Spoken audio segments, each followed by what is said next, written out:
আসসালামু আলাইকুম। মুক্তাজ কিচেনে আরেকটি নতুন ভিডিও দেখার জন্য আপনাদের সবাইকে স্বাগতম। আজকের রেসিপি সরিষা ইলিশ। এটা বানানো ভীষণই সহজ। এই রেসিপিটি আমরা সকলেই বানাতে পারি, তবে আমি যেভাবে এই সরিষা ইলিশটি রান্না করে থাকি আপনাদের সাথে শেয়ার করব। আশা করি ভিডিওটি ভালো লাগবে। তাহলে রেসিপিটি শুরু করা যাক। সরিষা ইলিশ রান্না করার জন্য একটি বাটিতে সাদা 2 টেবিল চামচ সরিষা নিয়েছি, কালো 1 টেবিল চামচ সরিষা নিয়েছি। এখন পরিমাণ মতো পানি দিয়ে আমি 1 থেকে 2 ঘন্টা ভিজিয়ে রাখবো সরিষাগুলোকে। আপনারা চাইলে সাদা অথবা কালো যে কোনো একটা দিয়ে রান্না করতে পারেন। আমি দুটা দিয়ে করে নিলাম।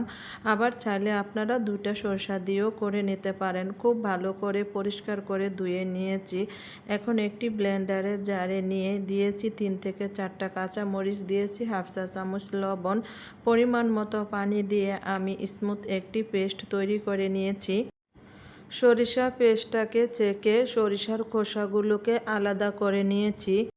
সরিষাগুলোকে ব্লেন্ড করেন অথবা শিলপাটায় বেটে নেন। কিছুটা লবণ আর কাঁচা মরিচ দিয়ে পেস্ট করলে সরিষার তিতো ভাবটা থাকে না। এখন এই পেস্টটিকে আমি ঢেকে সাইডে রেখে দিব।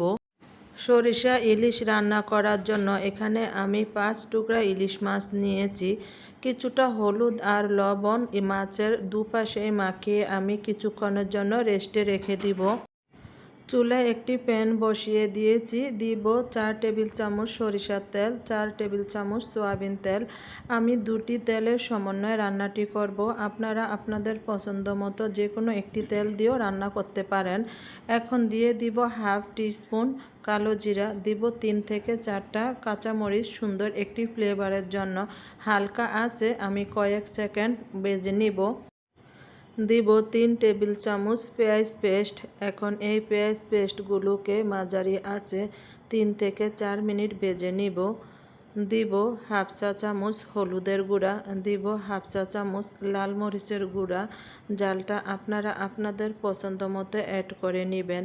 হলুদ আর মরিচের গুঁড়াকে কয়েক সেকেন্ড তেলে ভেজে নিব সুন্দর একটি কালার আসার জন্য। দিব আগের থেকে তৈরি করে রাখা সরিষা পেস্ট। দিয়ে সব কিছুকে খুব ভালো করে মিক্স করে চুলার আঁচটাকে মিডিয়ামে রেখে ঢাকনা দিয়ে কষিয়ে নিব 8 থেকে 10 মিনিট। অফ ক্যামেরায় আমি 2 থেকে 3 বার খুব ভালো করে নেড়ে চেড়ে দিয়েছি। দিব পরিমাণ মতো পানি। গ্রেভিটা আপনারা যে যেরকম পছন্দ করেন পানিটা ওভাবে অ্যাড করে নেবেন। দিব কিছুটা লবণ, যেহেতু আমি সরিষার সঙ্গে মাছের সঙ্গে আগে লবণ অ্যাড করেছি, তাই এই অবস্থায় লবণটা একটু বুঝে অ্যাড করতে হবে।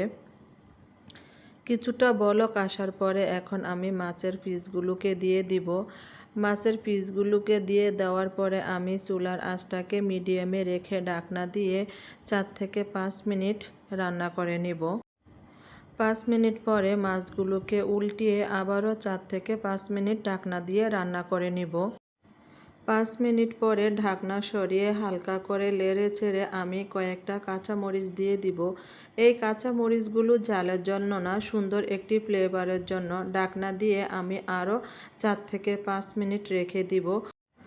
5 মিনিট পর মোটামুটি আমার সরিষা ইলিশটা রান্না হয়ে গিয়েছে। সরিষা ইলিশের জন্য এখন একটি স্পেশাল পার্ট আছে। আমি এখানে 1 টেবিল চামচ সরিষার তেল দিয়ে চুলার আঁচটাকে একেবারে লো করে রেখে দিব আবারও 5 মিনিটের জন্য। ফাইনালি 5 মিনিট পরে আমার রান্নাটি ডান। মাশাআল্লাহ, দেখতেই পাচ্ছেন কতটা সুন্দর আর ইয়ামি হয়েছে। টোটাল রান্নাটি করতে আমার 30 থেকে 35 মিনিট লেগেছে। আশা করি আমার রেসিপিটি আপনাদের কাছে ভালো লেগেছে এবং সহজ লেগেছে। প্লিজ লাইক, কমেন্ট, শেয়ার করতে ভুলবেন না। আর এরকম সহজ রেসিপি পেতে আমার চ্যানেলটিকে সাবস্ক্রাইব করে বেল বাটনটি অন করে রাখবেন পরবর্তী ভিডিওর নোটিফিকেশন পাওয়ার জন্য। আজ এখানেই বিদায় নিলাম। আল্লাহ হাফেজ।